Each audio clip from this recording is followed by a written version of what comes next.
So, I want to talk about something that has challenged me a lot this year. And in a lot of ways, it really has made me consider giving up writing for a considerable period of time for the first real chunk of my adult life.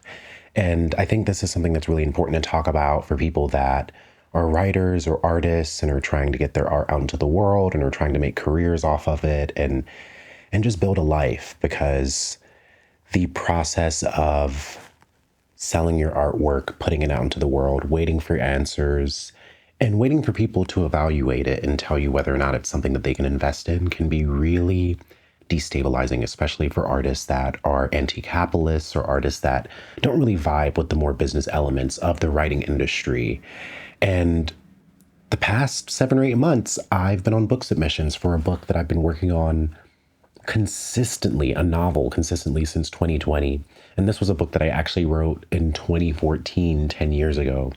So it has a lot of meaning for me. So this video is going to be helpful for anyone who is considering book submissions, who wants to kind of hear someone's perspective around emotionally dealing with book submissions and being real about the process of having your book or art not sell. When you were starting out as a writer, you were a black, impoverished homosexual. You must have said to yourself, gee, how disadvantaged can I get? Oh, no, I thought I hit the jackpot. Oh, great. It was so outrageous you could not go any further, you know. It had to be, so you had to find a way to use it. I have been a freelance writer and journalist since 2017, and in 2022, I published my first book, When They Tell You to Be Good, and that book was on submissions for a good 8 or 9 months. And for those that don't know, book submissions is when you are trying to get traditionally published, you have a literary agent who represents you, and they pitch your book to numerous publishers. And this can take a few days, a few weeks, a few months. And the first time around, it definitely took a long time. And I ended up parting ways with my agent, and around that time, having an editor reach out to me who became my book editor. So book submissions didn't even really help me the first time around when I got published. And going into this second time, it's hard to explain where my head really was in the first place, but I really have to take us back in time. So we're going to go through, and what this video is going to do is take us through a bunch of moments over the past 6 or 7 months so I can explain to you where my head has been and how my thoughts have changed. And we're going to start by going back to May. Hello, everyone. We're at the cabin. It took us a while to get here, meaning we had to make like 4 different stops. Went to the wrong place. Made it here. My friends want to sustain themselves on Hot Pockets. That just tells you what kind of vibe it is. Hey, you know, the one scholarship, because I was kind of I didn't really try it.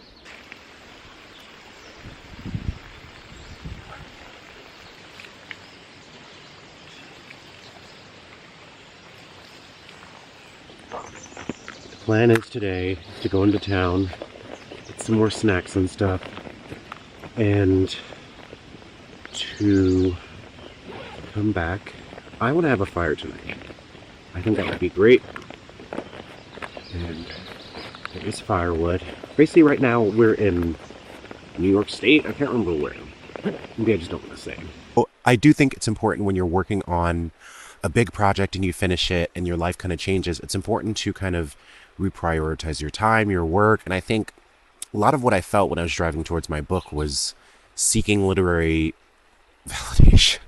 Well, one, I wanted to tell a great story, but on another level, I want my book to be published. I want to be known as a writer that can handle his own in fiction. And that's what this book means to me. But I also want to explore what podcasting and talking about Black anarchism on the dugout means. I want to think through like what YouTube can offer me. I want to think about what these other platforms can offer me and how I can be more creative and political in how I express myself and how I show up artistically in political spaces or politically in artistic spaces. And I'm doing a lot of work around that. Me and my friends are planning different art events, and I'm putting out this Black Radical Reader #1. If you haven't bought it, check it out online. And so I also think, just like with every work that we transform, we need to transform ourselves after, or at least consider how we've changed and how that's going to factor into things in the future. But I think I'm making good pace. I think my main goals are I definitely want to apply to more things so that when rejection comes, it doesn't beat my ass mentally as much. I also want to write another script. I'm planning to do a screening of my movie sometime in July that me and my friend did last year. And there's just so many things. I have so many podcast things, so many YouTube things. So there's a lot. In May, I had just finished edits on this novel. And to give you the gist of this book, it's a coming of age. It's set in the 1980s. I really consider it a coming of age through grief narrative. And around the end of 2023, me and my agent talked about feedback that we got from the first round of submissions we went on in 2023 for my book. And we really heated that and had big conversations. And I wanted to make a few big changes to my book. And what I thought would take 2 or 3 months starting the fall of 2023 ended up taking until about damn near April of 2024 of this year. That dedication matters, commitment matters, the behind the scenes work matters. If I hadn't stuck with this book back in 2014 and then again since 2020, it wouldn't be done. It wouldn't be where it is. I wouldn't have found the deeper meaning in this. And I am just so proud of this story, of what it represents, of what it could mean to young people, of what I hope it means to people. And I'm just excited to see what my agent thinks. I'm excited to see where it goes, where it lands. Like, I'm drunk. I had a good evening, but it was just being at home so much. I'm kind of like, am I gonna go fucking crazy? This was because these edits were a lot. I was adding in a significant antagonist character. I was adding in more significance of another side character.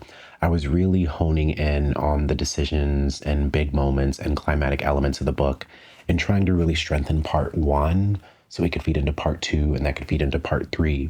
And this took, I can't even tell you how much work this took because I feel like this revision was probably the hardest I've ever worked on a piece of fiction in my life. I gave myself deadlines. I was trying to edit a number of pages a day. I was trying to edit a number of chapters every week. And I really had to go through numerous rounds of revision. It wasn't like, oh, I'm just going to go in and add this side character. If you add a side character in Act 1, it changes the rest of everything else. And I finally finished these edits and I was really proud of myself. And I remember in the spring, I started going just like out hiking and camping and exploring with my friends around the Midwest. And we had a lot of fun just vibing, not knowing that also around this time that like the US encampment protests would pop up, that a lot of things politically would be really sharpening all around us, both nationally, globally, and locally. After writing for damn near half of my life and working on another novel and working on this new edit for 7 months, I was really proud of myself. And I ended up sending in my draft to my agent, so nervous. And it took a few weeks for my agent to get back to me. And when they did, they were like, this is an amazing edit. You've like really like made things shine. Like basically my agent emailed me back and was like, the edits you've made have been great. You've really balanced the tension and the plot and you developed the characters even more. And they'd like to go on submission soon. And they sent me a list of publishers that they're interested in and editors. And it's how many is on this list? Okay, roughly counting it, there's probably around 25 editors and publishing houses on this list. And honestly, I'm not going to draw any cynicism into this. Things can go however the fuck they will. Fuck the business side. Rejection will happen. I'm going to be frustrated. Things are going to be weird, theoretically. But I'm excited that I've worked so fucking hard. I've worked so hard on this book. And similar to my first book, I've worked on it like all around the world, like France and Florida. And it's just, I'm excited. I'm excited. He emailed my agent back and said that we should have a phone call soon. So hopefully I get to have a convo, really hear more of their feedback of the book. And yeah, I think I'm just interested in like hearing and talking strategy, like what they feel the strategy will be for trying to sell it. The context is that my first agent was a sort of newbie agent. And so I did trust their feedback when they were trying to help me sell my memoir. But my current agent now is like way more seasoned, represents people like like the author of Kite Runner and other really established authors. And so I really trusted their opinion. And I got this news around June. And June was an interesting month as well because June is my birthday month. But around that time, I learned that my grandmother, who is on my father's side, was getting sicker. And it was really weighing heavily on me because I'd spent these past 4 years writing this novel about grief. And I also spent the past 4 years before that writing my memoir about grief. And suddenly these things that I'd been researching and mining and thinking about, both on a like past level in terms of the people I knew that passed away in 2022 and 2023, like my grandmother, on my mother's side, my writing mentor, a really close friend from college. And now suddenly with this new book, I had something in my life presently that could be a sort of challenge. It could be something that I could fear, something around grief that I could kind of avoid. And it sounds strange to say, but because my novel is about a 17-year-old kind of processing his grief and learning how to trust people and learning how to kind of be present in the world, I really began to understand my main character in a new way.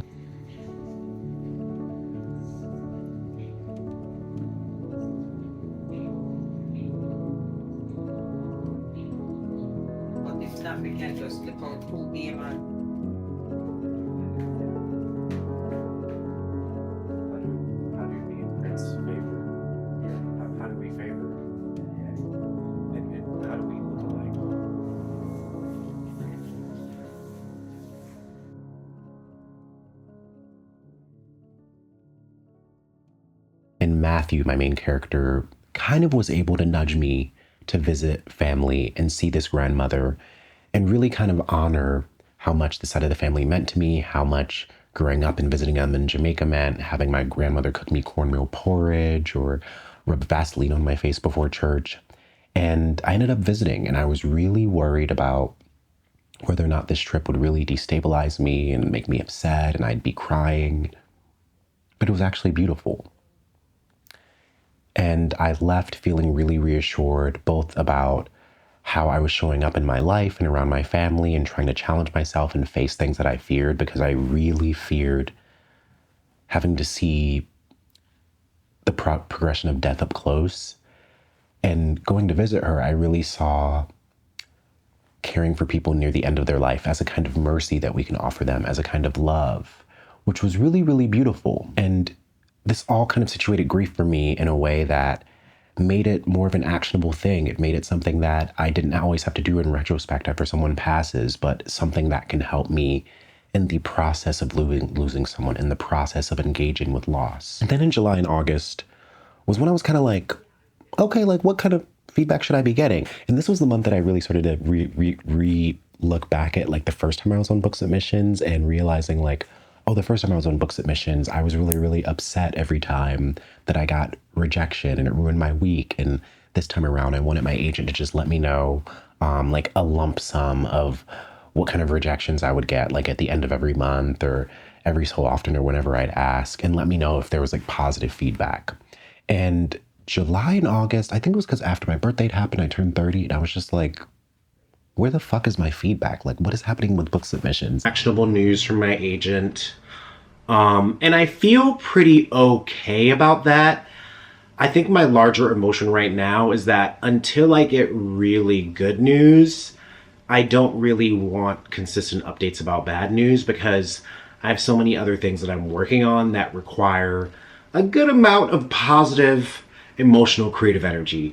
And what I don't think I need right now is to be vengefully working on things because book submissions isn't heeding the results that I'm expecting, or XYZ. And I just kind of feel and know that book submissions can take a long time. There's a variety of different reasons why people say no. Until I have enough feedback that is like actionable or clear or not, I don't really know how I should be feeling. And honestly, I think working on writing, or new things, but especially being creative but also working on new writing is the best place that I can be. And I really started to get curious, and I started to get my first emails about the rejections that I was getting. And the rejections were vague. They like kind of spoke to like we didn't fall in love with it on a line level, or said that we can't help it break out. And this is one thing that's maddening about book submissions. You will work so hard on something and then they'll give you this kind of vague feedback that isn't really pointing towards anything in particular in the narrative or the story. And then you're like, is it just them that doesn't like it, or is everyone rejecting it or not reading it for a particular reason? And I think all of these uncertainties and insecurities, also with the fact that I was digging more into making content and videos and political things online in terms of the election and my podcast, The Dugout, that I really started like fixating on other goals. And this is a tip that I give a lot of people who are waiting for a big decision in relation to their artwork. Find ways to devote your time and space to other things. And so around that time, I was already planning towards like, what can my next novel be, or my next collection of essays? I started doing a lot of James Baldwin content on this very YouTube channel to kind of plan towards a Baldwin collection of essays. And I started like drafting a book proposal and drafting like the beginnings of essays and researching and saving things and really working hard in a way that could prove to myself that I was still a writer, while this larger process was making me question, like, what am I doing? Like, what am I working so hard for? If my dream is to get published, that means I need to participate in capitalism in a certain way. And the submissions process is oh my God, it's really raining out. The submissions process is the most obvious contradiction for an anti-capitalist artist. It's like, I want to write narratives about radicalism, yet I'm trying to have a fucking white editor buy my book. Here's what we're ending with. I still have more of this. I don't want to fucking finish it. Sorry. And then, so did get...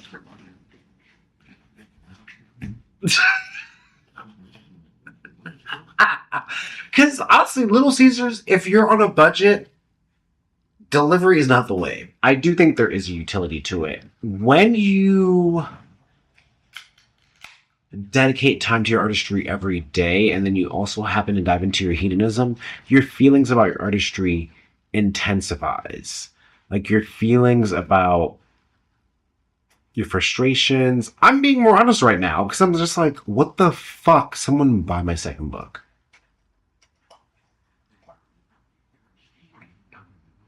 These months are really when it kind of came to a head where I was really like working and setting goals every week and trying to write and trying to like work on the next book. And I realized, like, yes, it's okay to be prepared and to work towards the next thing.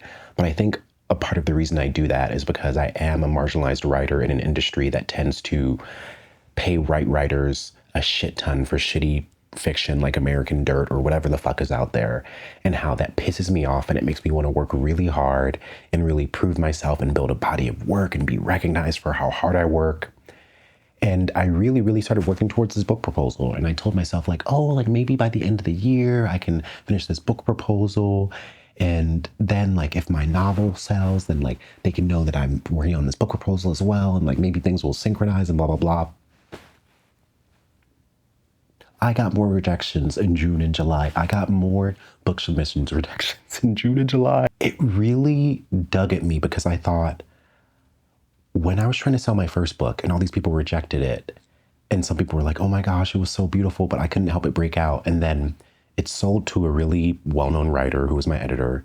And then it got published and all these people were like, oh my gosh, it's so great and blah, blah, blah. I almost didn't believe people because I thought, if editors at publishing houses weren't ready to buy this and an editor that I knew personally reached out to me, how can I trust anyone when they tell me that they appreciate love or are endeared by my work? And what does it mean that I'm working so hard to prove myself in an industry that I don't even trust its opinions and feedback in terms of being honest with me about what could actually be fixed to make it better or more sellable? And then at the same time, I'm struggling with myself about the fact that I don't want to just change my work to make it more sellable. I want to change it to make it better. And so all of these things are spinning around.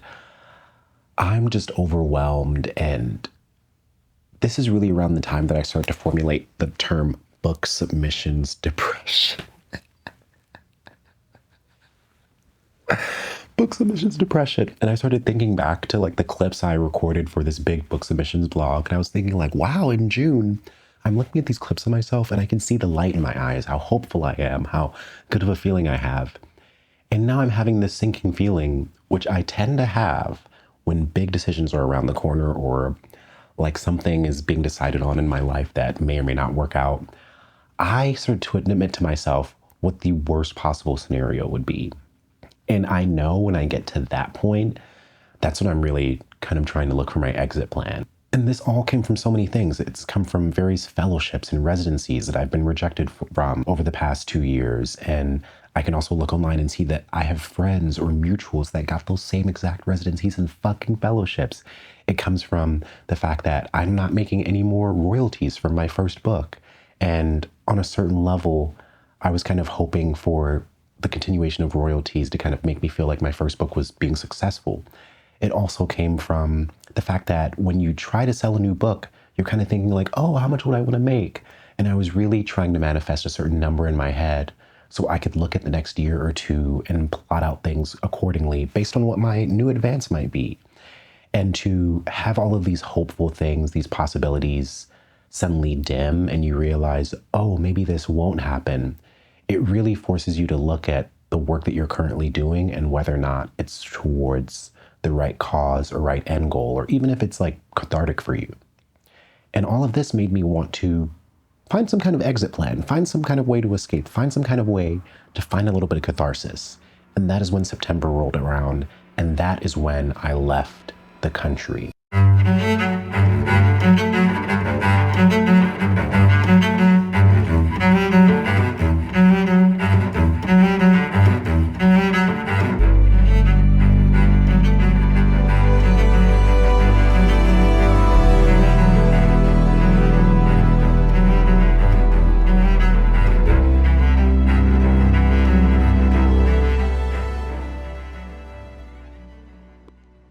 Going to Europe and traveling around was great, but I did kind of notice at the beginning of the trip when I flew to New York and I was kind of reassessing like, oh, I haven't been to New York that much since I moved and this is my second time. And going back to the city, I honestly started to miss it. And I kind of started remembering like, oh, when I was here was when my book came out and I was feeling really invigorated and excited about what was ahead of me.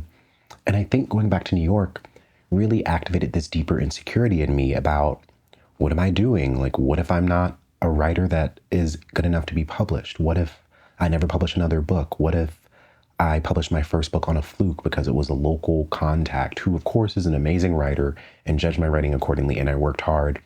But I still have this underlying insecurity of maybe my work just isn't good enough to be sellable to someone who is seasoned and has worked in the publishing industry. And to admit that to myself means that all of the work that I've done has been a kind of delusion.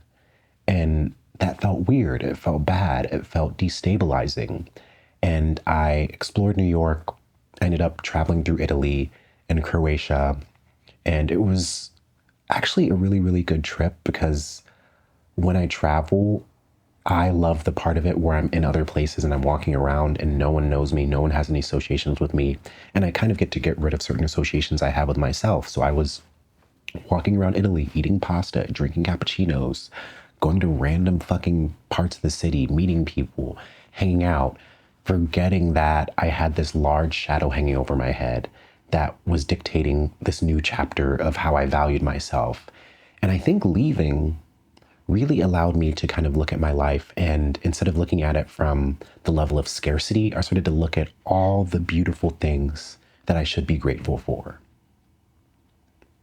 And those things include my health, my body, my ability to organize and to synthesize ideas, the passion I have for social justice, the desire I have to mine and look at Black history, how I love to share space with people, how I want to be in community with people, how I'm curious about the world, and how all of these things not only make me a great writer, but they make me a great person, a great artist, a great traveler, someone who is curious about the world. And I think that trip really helped because it really reoriented a part of my brain that was looking at what was happening and seeing it as a loss. And instead, I just saw it as a reality of the world and the economic system that I was living under, and also the reality of trying hard enough to want something so bad that you can actually be disappointed. Because this was around the time I started to realize, like, not many people publish a book before they're 30. Not many Black queer people publish a memoir before they're 30. So even in my own lane, I'm doing so many things that I should be proud of and grateful for. And that is something that I should remember alongside all of the disappointment as well. And both are valid to process and feel.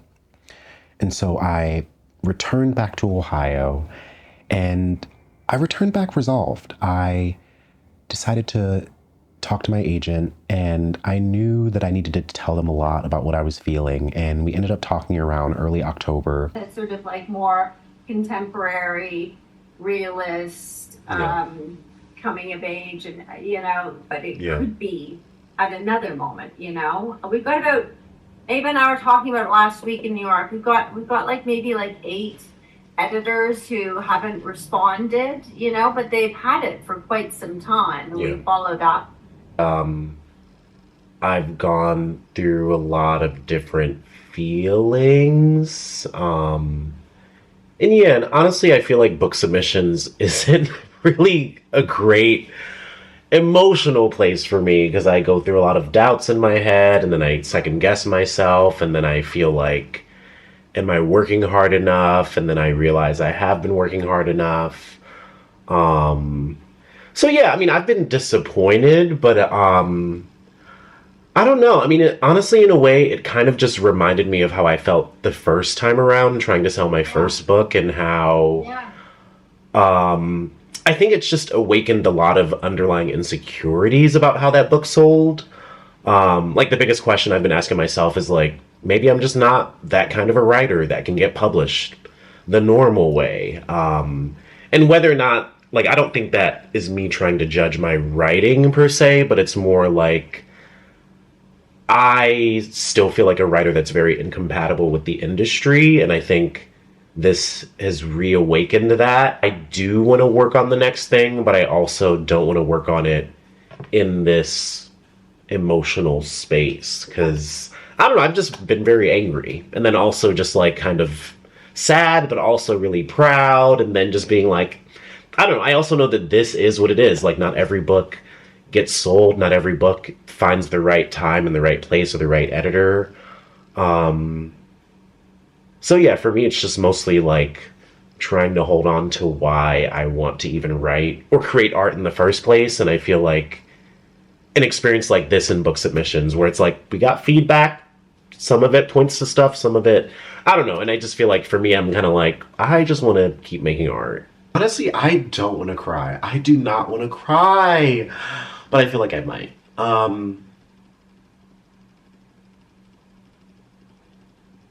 This is very much a moment of letting go of this project for a period of time.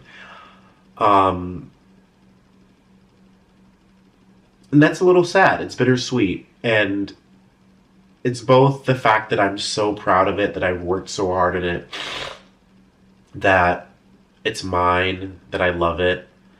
And it's also the fact that even with all of that in mind, I don't know what will happen next. I don't know what I'll sell next. I don't know what my next project will be. I also don't want to make any promises. Like, I do want to write more books.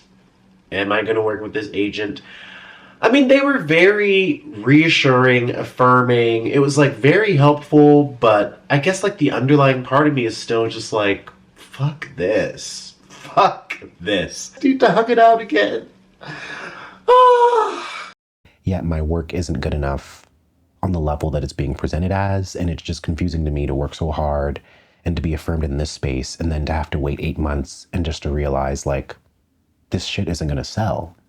And it makes me bitter, it makes me upset, it makes me angry, and it makes me feel like if I were to revise this particular book right now or to dive into the next project, I'd almost be doing it in reaction to the rejection that I feel. And what I actually want to do and continue to do is to make art out of this deeper and more meaningful and spiritual place in my life. And that doesn't mean that I don't want to write this James Baldwin book or work on these other book ideas that I've had. I think it just means that I've been working so hard for literally 8 years to write books. And now is kind of the time where I need to, like, look at it, pause, and reassess what the next 8 years or the next chapter of writing will look like for me. And this doesn't mean that I'm going to stop writing books. I think it literally just means that in the past 8 years, I've never taken a book writing break. I've never taken a significant book writing break other than like 2 weeks or a month. And I have thought about breaks over the last couple of years. I've been like, maybe I should take a break or blah, blah, blah. But in a way, I love having major projects to work on. And I think all of this has taught me that we shouldn't derive our worth from one particular area of our life completely or largely.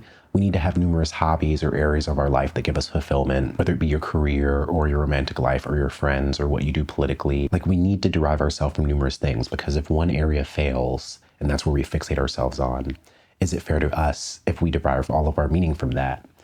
And what this translated to is that I still deeply, deeply love this novel. I still would love to see it in the world, but I also think there are things about it that I can improve. And so I've made some kind of loose thoughts and expectations or ideas for next year, where maybe in the summer, I will send it to some close writer friends and get beta reader feedback. I've literally never done that before. Or maybe I will pay to have someone edit it, or maybe I will edit it myself, or talk to my agent again, or pursue smaller presses. But for the next 6 or 7 or 8 months, I'm taking a break from writing, and I'm fixating on other things, like making more videos, like working on my podcast, like teaching, like organizing in all the ways that I'm organizing actively. And we will all need to become the Trump presidency 2.0, which sounds fucking weird to say in a video about writing. But all of these things are true. There are other parts of my life that I can still be extremely indebted to, that I also have worked consistently on over the last 4, 5, 6, 7, 8 years. And I think out of everything, out of the disappointment and the sadness and the perceived failure of my book not selling, is the success of me living a full and fulfilled and meaningful and complicated creative life. I mean, this year alone, I screened my short film at 2 different film festivals. I really got into my own in terms of making YouTube videos and talking about politics online. I've connected with other Black radical creators to kind of collaborate on ideas and contribute to each other's podcasts. I've applied to grants. I'm currently looking at artist residencies I want to apply to again. And I'm thinking about all of the other ways that I can be creative and impactful and political, and also offer meaning back to myself through the work that I'm doing outside of the fucking industry and the gatekeepers and the bullshit people that didn't want to buy my book. So that is where we are now. And I really hope this video helps people that are judging themselves for not being in a certain place in their career, because I'm sure a lot of people can look at me and be like, oh my gosh, I bet you're making so much money, and how do you travel so much and all these things. I'm not rich.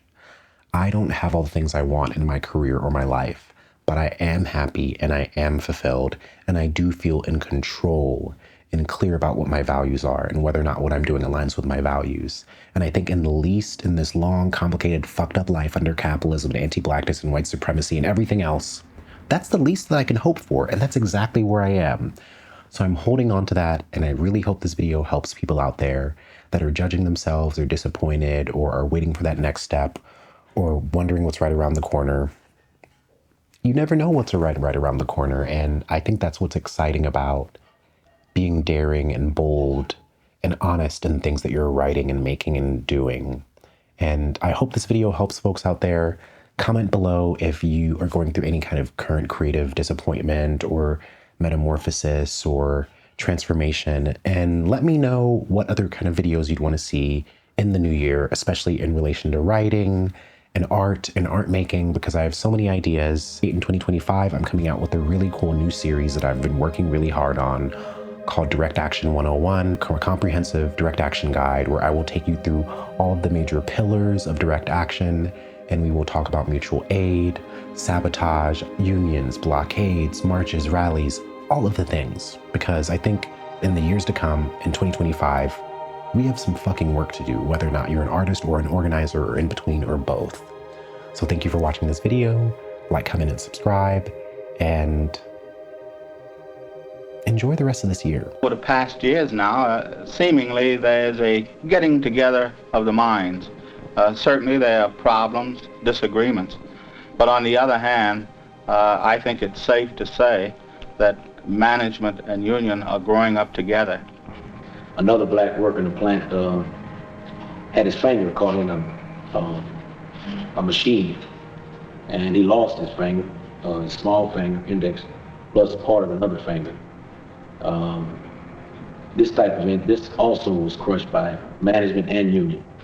There seems to be no place you can turn for any type of restitution as far as your grievances are concerned because of this coalition between union and management. When you have this getting along, naturally it serves to eliminate some of the labor problems that we were faced with back in the early years of unionism. And with the elimination of those problems, it means for regular working. You don't have the wildcat stoppages, the strikes and what have you. I don't think there's any doubt about the fact that as the automotive industry goes, so goes the city of Detroit. So goes this country, more or less. Naturally, we lose money when we are not working. So it's the best. Getting along certainly eliminates the lost time that is not necessary as far as we are concerned.